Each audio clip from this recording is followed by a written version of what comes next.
All right, guys, welcome back. This is Crooked Leg here with Operation Hindenburg. We are looking at turn 6.5. This would be fall winter of 1913. So we're really close to getting started in the regular part of the game, finishing up the prequel here. We're seeing the end of the Balkan Wars, so kind of winding things down. So our purchases. We are going to buy a militia upgrade for $2 because we have $10 to spend. That for $2. We're going to buy an observation balloon for $1, so that's $3. We're going to spend $3 and we're going to lend lease an infantry to Bulgaria. So that puts us at $6. We're going to spend $3 and start a minor shipyard at Constantinople. So that bumps us up to $9. And then we'll spend $1 and attempt to back the Greeks up. So that is what we are going to do. So let's go ahead and turn it over then to our tech roll. So our tech roll is going to be for defense in depth at stage 2. And we need, what do we need? We need a 7 or higher. So here we go. And we got an 8. So that'll go up to stage 2 for defense in depth, which is good. Okay.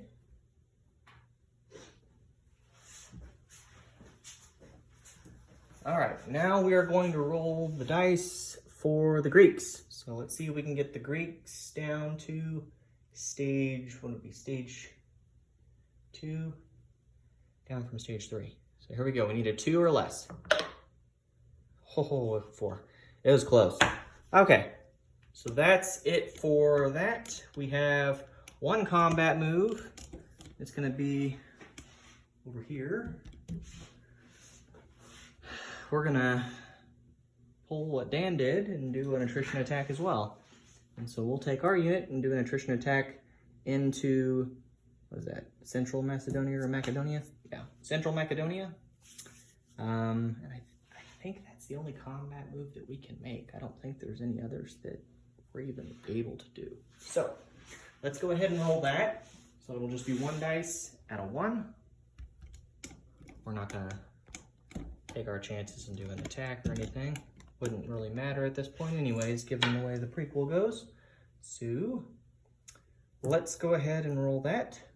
So here we go. Attrition attack at a 1. What are the odds? Okay, well, I didn't get a casualty order from him, but I'm gonna bet that it would be an infantry. He would have to be on something else if he decided to take an artillery, with them being so expensive. So I would have much rather gotten that for Greece than taking your guy away, Dan. So if you want to trade, let me know. All right, so that was our combat move. So our non-combat move over here, we're going to call Dan's bluff, and we're gonna move the guardsmen, the guardsmen and the artillery along with the balloon up to Central Macedonia there. So, or not Central, that's Eastern Macedonia, excuse me. Now, assuming that this doesn't get extended for another round, which wouldn't really matter at this point, but if it did, then we would have combat. But assuming that it doesn't, which is likely, or at least favorable that it wouldn't, the units will just go back to Thrace on the next turn. All right, well, let's go ahead and get into the placement of units. I don't think I have anything else non-combat wise to do. So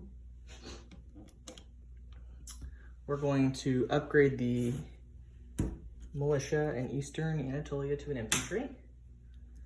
And then we're going to place the observation balloon in Constantinople. We'll deliver the infantry to Bulgaria. So I'm going to put that on the mini-map. It can go either by the rail or it can also go via the minor port since it's only 3.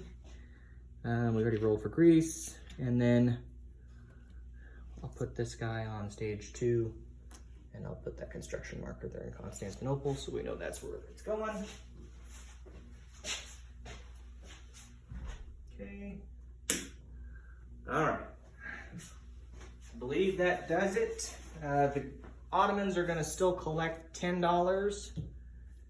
So we'll have $10 to spend next round. I believe this is our last round, or should be our last round of collecting. Well, I guess, no, yeah, it'll be our last round of collecting wartime income, at least in the prequel. So, cool.